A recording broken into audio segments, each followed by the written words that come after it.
It does look like it is going to be coming to the Tampa area to the panhandle of Florida. Right now, Tropical Depression 10 starting to get its act together here. Not really moving all that much, but kind of using this area here to kind of pull that moisture and those clouds in. And I think we're really going to see this thing explode as it finally starts to move northbound later tomorrow as a tropical storm. A strong Category 1, if not a weak Category 2, making landfall there in that the bite of Florida, if you will. Then from there, the question is, where does it go and how does it impact us? It will be coming off to the northeast. The question is it going to be coming up I-95, or is it going to try to make its way off towards the coast here and get back out over the water? Either way, I think Thursday we will be having some impacts for at least tropical storm conditions for us here, and that's only one of the systems that we're tracking that will have an impact on us. This is now Hurricane Franklin, only our second hurricane of the season,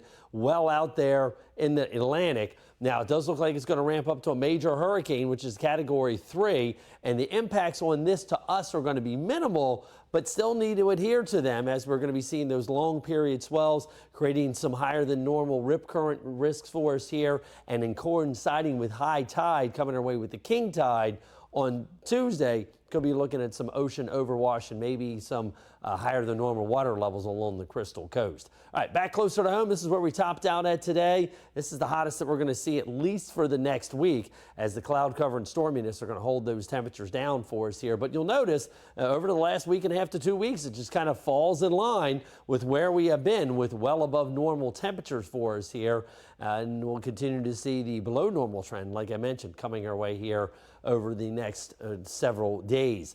Humidity levels are up once again. We had a nice refreshing Wednesday and Thursday. Now we've got those dew points back into the 70s, and as a result may see some patchy fog across the area overnight tonight as the actual temperatures cool down to the dew point temperatures.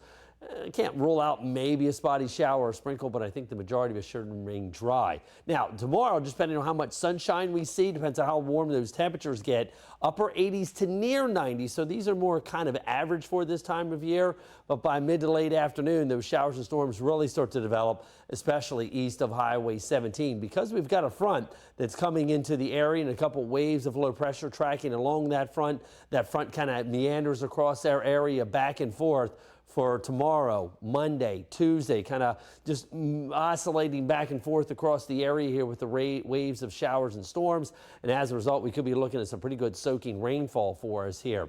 We're already outlooked for that marginal risk, that level 1 for storms tomorrow. And the main threat is going to be some damaging wind gusts in excess of 40 to maybe up to 60 miles an hour. Not out of the question. Positive side is we are in a drought. We could use the rainfall.